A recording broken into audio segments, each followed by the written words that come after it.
The time, high noon. The place, somewhere in the west. A classic struggle is taking place, a familiar one to city dwellers everywhere.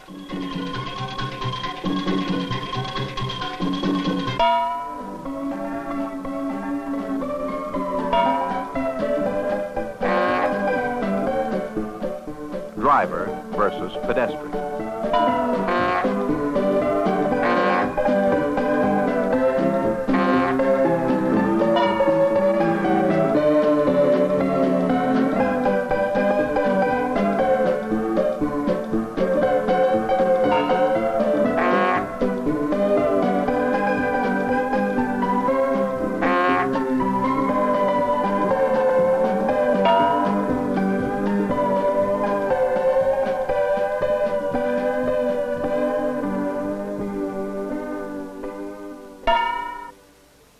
Most of us like to think that cities are for people.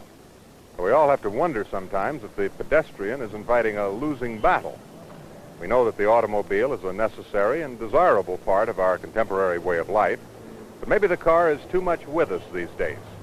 It often seems that the city belongs not to us, but to our cars, for the miles of streets and highways, the acres of parking lots, and all the maddening rush that goes with them. However, all is not lost. In recent months, a green and glowing ray of hope has appeared to brighten the streets of our cities. A surprisingly large number of enterprising communities have taken steps to reclaim downtown areas for the lowly pedestrian. They call these bits of hard-won greenery malls. Burbank's new Golden Mall is one of the latest. It will bring to the citizens of Burbank the modern-day equivalent of the old Village Green. Today, the pedestrian strikes back. A report on mall fever, the new trend in city planning.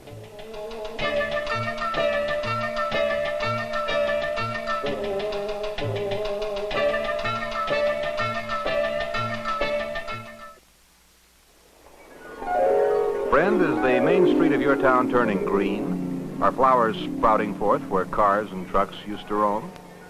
If so, your town may be in the grip of mall fever, an epidemic that's catching on all over the country. Nowhere are the symptoms more obvious than in the cities of Southern California. Visit Riverside and you'll find a new look in the downtown area. Not a sign of traffic noise, exhaust fumes, or congestion. Visit Pomona, or Santa Monica, or El Monte, or San Bernardino, and it's the same story. Gone are the traffic jams and parking meters. And where have all the gas pumps gone? They've been replaced by fountains, recreation areas, and, strangest of all, pedestrians. People where cars and trucks used to roam. Even Burbank, which houses the giant studios of NBC, Walt Disney, and Warner Brothers, has the fever. $1 million worth of it. Downtown decay is on the way out to be replaced by a new Golden Mall.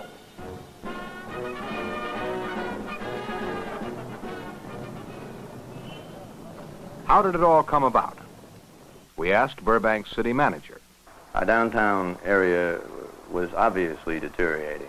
Our commercial areas in general have not kept pace with the rest of the community. We have a healthy industrial area, we have attractive residential areas, but our commercial areas, frankly, were ugly. Our downtown area was a particular example of that.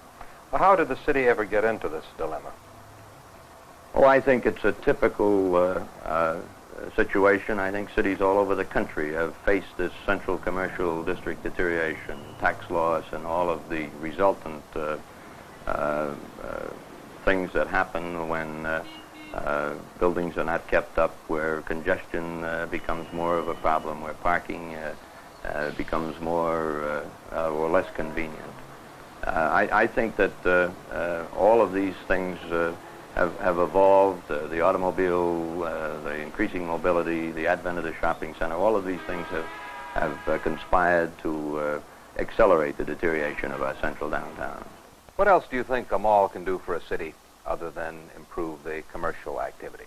Well, there have been all kinds of statements recently, all kinds of analyses made concerning the urban environment, the urban dilemma. And one of the major aspects of the urban dilemma is a sociological one, in my opinion. The environment in which we live is ugly, it's congested, it's an environment which does not lend itself to peace of mind, and people's attitude towards each other is affected by it, whether they recognize it or not. We need to develop more beautiful urban areas. Obviously, the Burbank city manager is still under the influence of mall fever. But what's wrong with our cities as they are? After all, there's something tidy about a parking lot, isn't there? To say that large sections of our downtown are in need of renewal is to beg the question. Just how bad off are the cities of our nation? Well, this is a tall order question. Perhaps we can think that what's wrong with our cities is what's wrong with adolescents. They have grown too fast and their clothes don't fit too well. We could address the one specific area of poor fitting that comes from the fact that most of our cities have inherited a structure, a road system, an organization which was designed prior to the automobile age, and they found themselves in a position to compete with the new areas, the new development, the new projects, which were designed taking the automobile into account. There is a common denominator problem, which is how to transform without destroying the center of the city so that it can function and create order again between the movements of pedestrians, the movement of vehicles, and the movement of services. What's being done about the problem here and abroad? There are now about a dozen or more cities who have embarked upon comprehensive programs of adaptation of the central area to the demand of our new way of life. If 1,000 cities are involved in mall construction, there must be something to this phenomenon after all. Perhaps a brief historical study will help to put the whole thing in perspective. It goes back a very long way, as far back as the Roman Forum and the city fathers of ancient Rome. They passed an ordinance prohibiting chariots in the marketplace, the first recorded instance of the pedestrian striking back. Leonardo da Vinci, always a few years ahead of his time, drew a plan for the downtown area of his city which gave all surface streets to the people and provided underground passage for vehicles. In the typical medieval town, the village green formed the center for all the important activities of the community, for civic affairs and for social life. Old European cities and many early American towns were laid out with the revolutionary notion that a town must have a center, and the square was usually bordered by all the chief institutions of urban life. With the growth of larger cities such as Milan, Italy, the tradition of keeping large sections of the downtown for pedestrians continued. The famed Galleria is an example. The Plaza San Marcos in Venice is probably the most well-known of the pedestrian streets of Europe. Human activities are kept separate from the mechanical functions of the city. It's enjoyed by all, particularly tourists from the United States. Many cities block off streets and use them freely for restaurants or open-air markets. In Stockholm, one may lunch in this fashion without fear of vehicles. Europeans seem to feel that cars isolate people from each other, while walking brings them together. Under an arcade, leisurely shopping, as in the Gooms department store, Moscow. People have an opportunity for some interaction and involvement. This is the element that makes the mall such an attractive concept. In the United States, such places are often looked upon as curiously quaint leftovers from the past. But Olvera Street in Los Angeles reminds its patrons that such human interaction once formed the very heart of their town.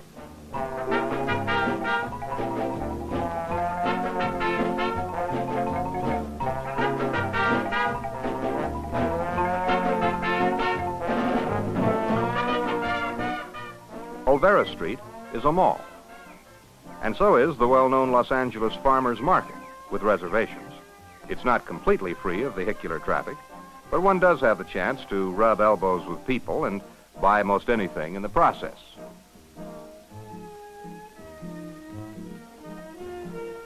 Malls come in many shapes and sizes. The Topanga Plaza Shopping Center in San Fernando Valley is also a mall. Here, with the cars beaten back to their stalls in nearby parking lots, Shoppers not only buy goods, but also enjoy recreational facilities. Human interaction is encouraged.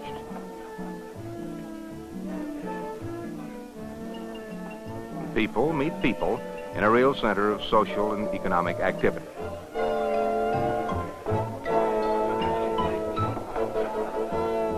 In contrast, San Francisco's Lombard Street is an attempt at beautifying a street without making room for people. Cars wend their way among the flowers, tiptoeing through the tulips. But it's still a street. In the same category, a mall that isn't a mall, is Visalia, California. Here, plans for a more elaborate modification failed. And what's left is a street with a fringe of decorative flowers and an occasional bench or fountain. But it is not really a mall. And the same reservations are true of Los Angeles with its new Civic Center Mall. Here, little provision is made for any human interaction. It's merely a pretty space between buildings. In contrast, Fresno, California's Fulton Mall is designed for maximum human participation and convenience.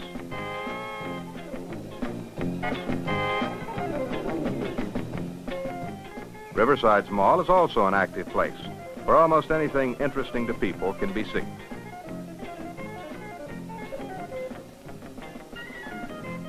An exhibit of livestock from nearby farms, or a fashion show sponsored by local merchants. Strictly homey touches, but such activities nevertheless bring people together, and that's a plus. So there we have it. From the days of the Romans until now, city planners have been struggling to adjust to the problems of life in crowded urban areas. It seems that if some modern planners have their way, we're going to turn back the clock and return to the days of the town meeting in the village green.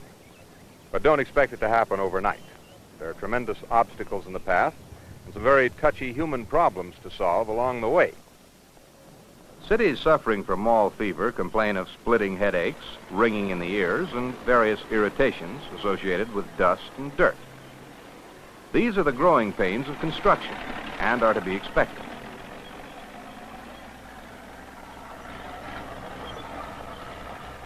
Building a mall is, after all, major surgery on the heart of a city.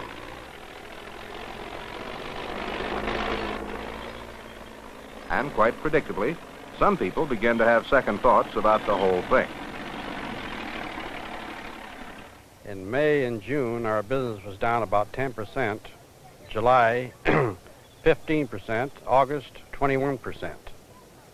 Now this is September, and we're off about 15% now. I think that's the main reason I don't like it. It's because of the downfall in the business. I seem to think there's too much greenery.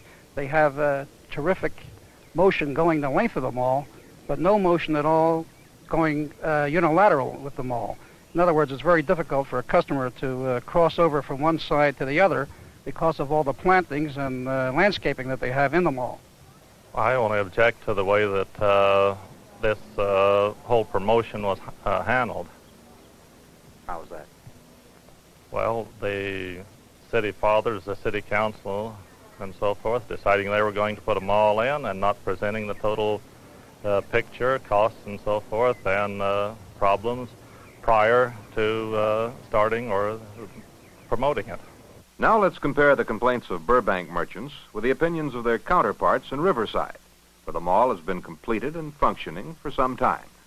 Well, my own business has increased somewhat because of the newness of the mall, and I think that things will get better. We hit new highs in loans and deposits every year. Of course, we have a very good product, being in the banking business. Do you consider the mall a success? Definitely, from the standpoint of enhancing the area, the mall is a tremendous success. We have a beautiful mall. We're setting a stage for the most beautiful promotion productions that you could possibly imagine right here in downtown Riverside. Complaints against the mall are few and far between in downtown Riverside these days, but in Burbank, rumbles of discontent continued. We asked City Manager Bob Turner how much opposition he's encountered. The opposition amongst the property owners was so great that the first hearing, which established the mall, 48.8% of these people registered a protest. At the second hearing, however, a year later, in which we talked about the assessments and the cost and gave final approval and go-ahead, there were no protests. Well, the construction itself must have inconvenienced a number of the merchants. How have they withstood this? Well, this is one of the more amazing things to me. I was very concerned that most of the people on the main street, on San Fernando Road, did not fully appreciate how badly inconvenienced they would be. We tried to give them as much information in advance as we could to prepare them for it. And I was expecting a storm of protest, and it's amazing how patient the merchant and property owner in the area have been, and how patient the patrons of the area, the shoppers, the citizens of the community have been about it. We've had relatively few complaints considering the size of the project, and everyone has been very cooperative all through the project. Have you received much voluntary financial support? Yes, the financial structure of the mall is such that the downtown property owner is paying the large majority of the cost, over $900,000. The city is putting up a limited amount of funds from its some non-tax funds that are available. Over $125,000 of the mall construction will come about as a result of donations from industrial firms and commercial firms. $1 million for 6 blocks of greenery designed to bring shoppers back to the downtown. Is it worth it? And will it work? We asked the designer of the Burbank Mall what was done to guarantee that shoppers would actively use the mall once it was built. Well, we've tried to do more than just create an environment for good shopping. We certainly hope that this is the case too, but we have attempted to make this a real active, lively part of this city.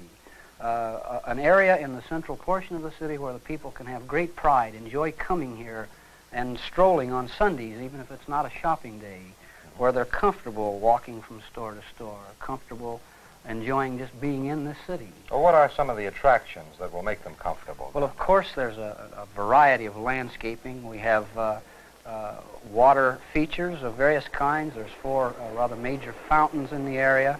A number of smaller elements which we think are important in the central areas of communities. Kiosks, for example, some of which will be for rest purposes, in which people can enter, sit down in a relaxed atmosphere, kind of off the beaten path, off the busy path of the mall, and enjoy the environment they're in, which will be one of rather passive landscaped areas. Others will have little commercial enterprises in them, florist shops, colorful things of this kind, news stands, bookstalls, tobacconists, and so forth. We have a pavilion, which we think is a very vital part of this plan, in which the total community can participate in activities in that pavilion. It's not just an arm of the merchants, it's one in which we trust symphonies will conduct programs there, in which lectures can be conducted, the kind of thing which will give the area a broader use, an evening use, a weekend use, when otherwise the area is rather sleepy and quiet. Since automobiles are excluded from the downtown area, from the mall area, what about the woman shopper who goes to 4 or 5 different stores on foot and ends up with an armload of packages? How's she going to manage? We will ultimately have some form of transportation, certainly at the rear portions of the stores, between parking lots that can carry the shoppers from their car to any point along the mall with adequate points of access to the mall. In spite of problems like costs and construction pains, many California malls have already produced impressive success stories. Fresno reports sales up 9% and a 98% increase in pedestrian traffic. Santa Monica boasts a 4% increase in sales. Altamona enjoys a 17% increase and pedestrian traffic up 130%. In Riverside, where special attention has been given to making the mall a center for activity of all kinds, pedestrian traffic has multiplied 5 times. My love is deeper than the deepest ocean, wider than the sky. My love is brighter than... Pretty girls putting on a little display of hometown charm may not rival the Tijuana Brass in popularity, but they do bring out the people, and they help make the Riverside Mall what it is, an attractive and thoroughly human community center. Among Riverside's happy merchants, we have increased our sales last year roughly about 6%. Aside from business, what do you think the mall has done for the city as a whole? Well, it has changed the shape of the community, number one, and it has brought people into the downtown area that had never thought of coming downtown. It has given them a new concept, a new thinking in what a downtown area should be. It is a beautiful place. It changes the environment and the atmosphere of the shopper, and it gives him a chance to shop in leisure and to not be guided by the traffic of crossing streets, and he has a controlled atmosphere is exactly what it is. statistics and happy merchants are fine, but malls are primarily for people. How do shoppers feel about it? It's a lovely place to work out here, and we have lovely weather most of the time and can eat lunch out here in the summertime. What do you not like about it? I can't think of anything. I think it's beautiful. And there's no transportation problem here. We go out for lunch, and we don't have to stop for the traffic lights or anything. We just go right where we want to go. Well, I think the mall is very nice for the family to come down and do their shopping. They have somewhere for their kids to assume their activities while the family does the shopping. What else do you think it needs? Well, I think they could beauty up the buildings a little bit, make it more attractive. Well, it's a very beautiful mall. It's certainly an improvement over what it was before. Almost every thoughtful observer of the American scene views the conditions of our cities with alarm. They do need to be beautied up a bit, and they need a great deal more than that. The ugly formlessness of urban sprawl and the blight of downtown deterioration go far beyond questions of architecture and economics. The question is, can we make our cities great by making them more human? I think that a richer distribution of elements for public enjoyment and for participation of public space will benefit both the lower income and the higher income. We need the music center, and it's indeed a marvelous addition to our city. We need the new stadiums that have been created, but we also need a multitude of smaller parks, of smaller spaces that gives us an excuse, a justification, and a pleasure of getting together. Fundamentally, I think we ought to view the city as an organism that is forever in change. Its cells have a life of approximately 40 or 50 years. The city has an infinite life. We have viewed this in general as a problem rather than as an opportunity. We have coped with decay and obsolescence as something that it's an unfortunate experience to live with. To regain some of the vitality and beauty that have been lost, this is the challenge of our cities. In Burbank, the new mall presents one possible answer. How much of a victory has actually been won? Well, this was San Fernando Road in Burbank's downtown before. This is the same street today. Aesthetically, at least, it is certainly a more pleasant environment. A mall may not be a panacea for all the ills of a city, and it may not bring immediate riches for all the downtown merchants, but this much is certain. The automobile has been driven off of one small piece of urban terrain. In Burbank, a small victory, but a significant one. It serves to remind us what a city can be like with a bit of planning and a lot of effort by a lot of people. And it forms an object lesson for something which Lewis Mumford said all Americans must learn, that a city exists not for the constant passage of cars, but for the care and culture of men.